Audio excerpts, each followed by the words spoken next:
I let a grumpy old woman stay in my empty B. I didn't know she owned half the town. She didn't say thank you. She didn't smile. She barely spoke, but I gave her a free room anyway. 1 month later, she bought the whole block and made me the manager. Before we start, kindly support our channel. Like the story, share, and subscribe. Thank you, and God bless you. Now, let us start. My name is Sammy. I am 28 years old, and if you ask my parents, they will tell you I am a failure. I don't agree, but I can't say they are fully wrong. 3 years ago, I had a dream. I wanted to run my own business, not in the city, not in the noise, but in a quiet coastal town. I saved for 2 years. I sold my old car. I left my job in a warehouse in Lagos, and I moved to a small fishing town by the sea. The plan was simple. I would open a tiny bed and breakfast, 3 rooms only, 1 for couples, 1 for singles, 1 family room. I called it the Sea Breeze Inn. The sign outside was hand-painted in blue and white. I imagined tourists coming to rest, eating my fried plantain and fresh fish in the mornings, then walking to the beach. The first month, I had hope. I cleaned every corner. I bought new sheets. I even learned how to make pineapple jam, but nobody came. The second month, I told myself it was still early. Word will spread, I said, but no one booked a room. The bed stayed empty. The kitchen stayed quiet. By the third month, I was getting nervous. The money I brought with me was almost gone. I was paying rent for the building and buying food I didn't sell. I called my mother. Her voice was cold. "You should come back to the city," she said. This was a childish idea. I hung up feeling like someone had poured ice water inside my chest. The town was peaceful, but too quiet. Sometimes a whole day would pass without me seeing a stranger. I would sit in the lobby alone, listening to the ticking of the wall clock. The locals were friendly at first, but after they saw my place empty for weeks, they started shaking their heads when they passed. One old fisherman told me, "This place too small for business, my boy. No one comes here." One evening, I counted the money left in my drawer. It was barely enough for 2 weeks. I decided if no guest came by the end of the month, I would close the B and find a job washing dishes somewhere. It was the last week of the month. The sky was gray. The wind from the sea was cold. That's when I saw her. She was standing by the road, holding a small black suitcase. Her dress was old but clean. Her hair was tied in a scarf. Her face, it looked like she had been smelling something bad all day. She didn't smile. She didn't look lost either, just grumpy. She came straight to my door. "You rent rooms?" she asked. "Yes, Ma," I said quickly. She looked around, then she frowned. "I don't like noise. I don't like children. I don't like strangers touching my things." I nodded. "Understood." "How much?" she asked. I told her the price. She clicked her tongue. "That's too much." I felt my throat tighten. This was my first chance in months. I didn't want to lose it. "How much can you pay?" I asked. She looked me in the eye. "Nothing." For a moment, I thought I heard wrong. "I said nothing," she repeated. "I just need a place to stay." 1 week. I stared at her. The voice of my mother was loud in my head. "You are wasting your time.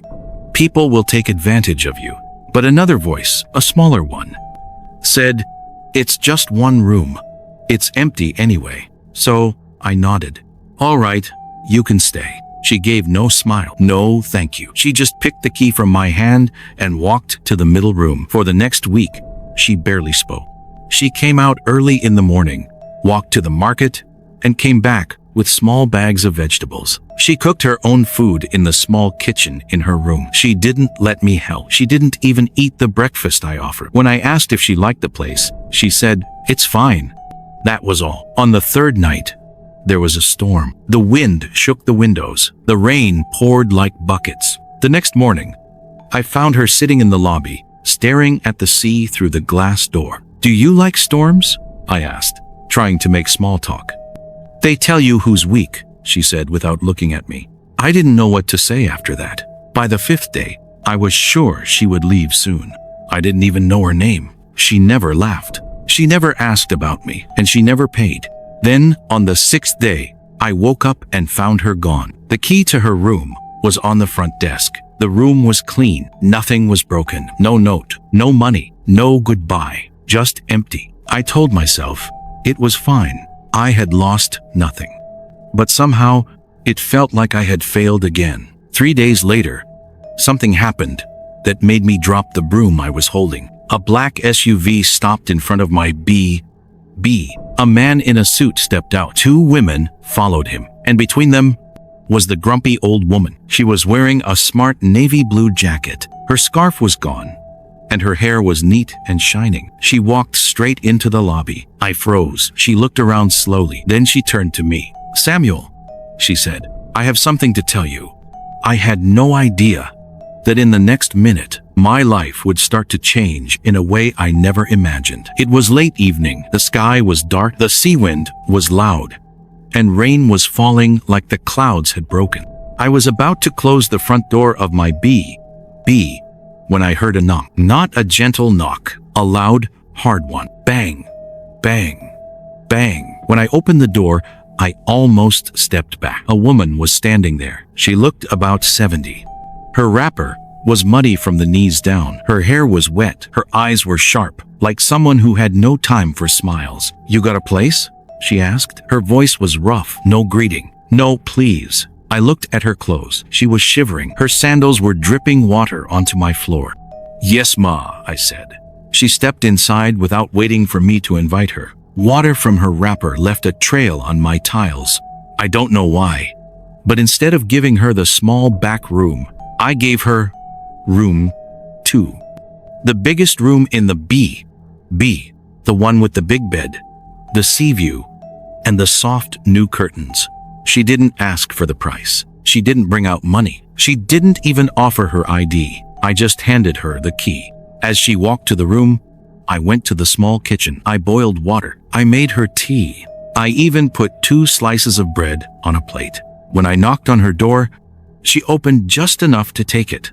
"Tea," I said. She took it. "No, thank you." The door closed.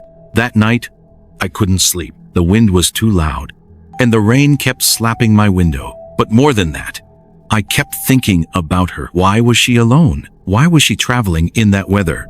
And why did I just give her the biggest room for free? The next morning, my cousin Chike came to visit. He is the kind of man who talks before thinking. When I told him what happened, he laughed so loud, I thought the roof would shake. "You gave her the biggest room? For free?" he said. "You're not serious, Samuel. You're broke. Your business is dying. And you're here playing hotel to old witches?" "She's not a witch," I said quietly. "You don't know that," Chike said. "You didn't take her ID. You don't know her name. She could be a thief. Or worse." I didn't reply, but his words stayed in my head. That afternoon, I got a phone call. It was from Mr. Okoro, the only small investor I had. He had put in some money when I opened the B. "Samuel," he said, "I think it's time I pulled out my money. The business isn't growing. And now I hear you're giving rooms for free?" I froze. "How did you hear that?" "This is a small town," he said. "People talk. I can't put my money where there is no sense." When he hung up, I just sat there. The walls felt smaller. The ticking clock felt louder. I had 2 weeks left before rent was due. Without Mr. Okoro's money, I couldn't pay. I would lose the B. And with Chike mocking me, I started to wonder if I had truly been foolish. For the next 2 days, I tried to avoid the old woman. I cleaned the lobby. I sat at the desk and scrolled through my phone. Every time I heard her door, I walked to the back. On the 3rd morning, her door was open. The room was empty. She had left. The key was on the bed. No note, no payment. Just like that, she was gone. I stood there in the middle of the room, looking at the curtains swaying gently in the breeze from the sea. The bed was neatly made. She had even washed the teacup and left it upside down on the table. Still, I felt like the biggest fool in the world.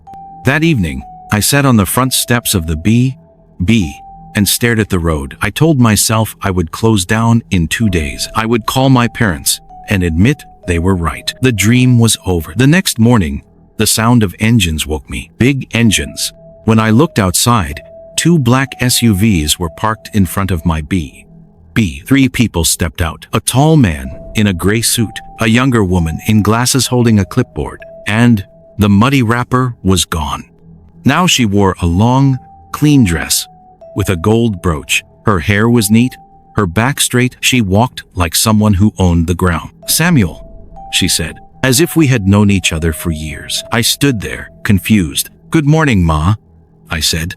She smiled for the first time. It made her look 10 years younger. "My name is Mrs. Corey Asa," she said. "I am a silent partner on the town's development board." I blinked. I had heard of that board. They were the ones who built the new library and renovated the market square. They were rich and powerful. She looked around my small lobby. "I came here last week in the storm to test something," she said. "I was scouting for what I call soft spirit partners." I didn't understand. "Soft spirit?" I asked. "People who help without asking what they will gain," she said. "People who put kindness before profit." I remembered giving her room 2, the tea, the bread, the way Chike laughed at me, the way Mr. Okoro left. "I have seen many people in this town," she went on. "They smile when the sun is out, but when the storm comes, they close their doors." She stepped closer. "You opened yours." I didn't know what to say. I could feel my chest tightening, but this time it wasn't from shame. It was from something else, hope. She turned to the man in the gray suit. "This is Mr. Tayo," she said. "He handles property acquisitions for the board." The man shook my hand. "We're about to start a new community heritage project," he said. "We need someone to manage one of the key properties." I frowned. "Why are you telling me?" Mrs. Corey smiled again. "Because that key property is this bee." Bee. I felt like I couldn't breathe. "This bee? Bee?" I asked. "Yes," she said. "The board will buy the building from your landlord. We will renovate it. It will become a heritage lodge for cultural visitors. And you, Samuel, will be the manager." My hands started shaking. "But why me?" "Because," she said softly, "you gave a room to an old, muddy woman for free. You didn't ask for her name. You didn't demand her ID. You just made her tea." I felt heat behind my eyes. In my head, I saw Chike's face when I would tell him. I saw Mr. Okoro's shock. Mrs. Corey stepped back. "One more thing," she said. "I'm not just giving you the manager's job. I'm giving you a stake in the lodge. You will earn from it. For life." For the first time in months, I didn't feel like a failure. I felt like someone had opened a window in a dark room. As the SUVs drove away, I stood in front of my little bee. The same walls, the same sign. But now, it felt different. It felt alive. That night, I called my mother. When I told her the news, there was silence for a long time. Then she said, "You see, I always told you kindness would take you further than money." And this time, I believed her. The morning after the board meeting, Mrs. Corey came back to the bee. This time, she came alone. No big cars. No assistants. She walked into the lobby and sat on the old brown sofa. I was still shocked she had chosen me for the Heritage Lodge. "Samuel," she said slowly, "you passed the real test, not with paperwork, not with profit, but with soul." Her words made me freeze. Nobody had ever said something like that to me before. She leaned forward. "I have an offer. I will fund the entire expansion of this B. We will go from 3 rooms to 8. But there is one condition." I swallowed. "What condition?" "You must train other young men," she said. "Not just to clean rooms or carry bags, but to welcome people with heart, hospitality with soul. The kind that made you give me that free bed." I was quiet for a long time. I thought about how I had almost closed the B. How Chike had called me a fool. How Mr. Okoro had walked away. And now, here was this woman, asking me to make the B bigger, but also to make other people's lives bigger. I stood up. "I accept, Ma," I said. Her eyes softened. "Good," she said. "Then let's begin." The work started fast. Builders came. The walls were knocked down. Fresh paint, new beds, sea blue curtains in every room. By the time the expansion was done, the B had 8 rooms. But that wasn't the best part. The best part was the people I trained. Mrs. Corey helped me find young men who had no jobs. Some were ex-convict. Some had dropped out of school. Some had never left their villages. The first week, they didn't believe me. They thought hospitality was just, yes, sir, yes, ma. But I taught them the way Mrs. Corey taught me, that real service comes from the heart. I taught them to notice when a guest was cold, to bring tea without being asked, to carry bags even when the guest said, don't worry, to remember names, to smile like you mean it. Soon, people started talking about the Kindness Lodge in the coastal town. Visitors came from other cities. Some came just to see if the stories were true, and they were. A fisherman's son welcomed a guest like he had known him for years. A boy who had once been in prison served breakfast with a smile that made one woman cry. A shy village boy started telling visitors stories about the sea, stories they never forgot. Before long, the Bee became more than a place to sleep. It became a place where people felt seen, and Samuel, the fool, who gave a free room to a grumpy old woman, became a local hero. One day, a newspaper came to interview me. They called it kindness tourism. I laughed when I read it, but deep down, I knew it was real. Every time I walked through the lobby, I would see the faces of the boys I trained. They had hope now, and so did I.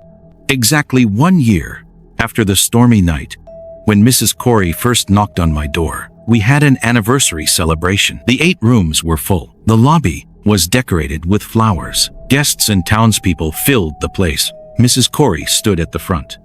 She was wearing a bright blue lace dress. Her gold brooch shone under the lights. She tapped the microphone. I want to tell you all a secret, she said. The room went quiet. I have no children, she said. Her voice didn't shake. It was calm. I have spent years building things in this town, but I have always wondered who will take care of them when I am gone. She turned to look at me. Last year, I met a young man who gave me the biggest room in his Bee for free, on the stormiest night of the year. He didn't know my name.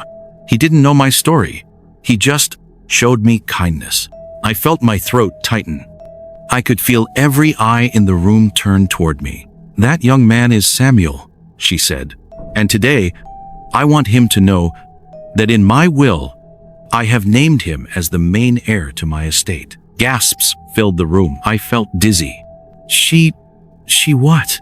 I whispered to myself. She smiled. Samuel will inherit my shares in the development board, my properties in the market square, and of course, this Bee forever. I could not move. The room clapped. The boys I trained started shouting and hugging each other. When I finally found my voice, I walked to her and took the microphone. Ma, I said softly. Why me? She held my hand. Because you gave me a free bed. Because you saw a tired old woman and you didn't count what it would cost you. Because you planted a seed without knowing it would grow. Tears ran down my face. I couldn't stop them. I didn't want to. That night, when everyone had left, I stood in front of the sea. The waves were gentle. The wind was soft. I remembered the first night I almost closed this place. I remembered the muddy wrapper, the tea, the bread, and I realized I had been richer than I knew even back then. You don't need to be rich to plant seeds. Sometimes a free bed becomes an empire. Thank you for watching. Don't forget to like, subscribe, and share this story with your friends.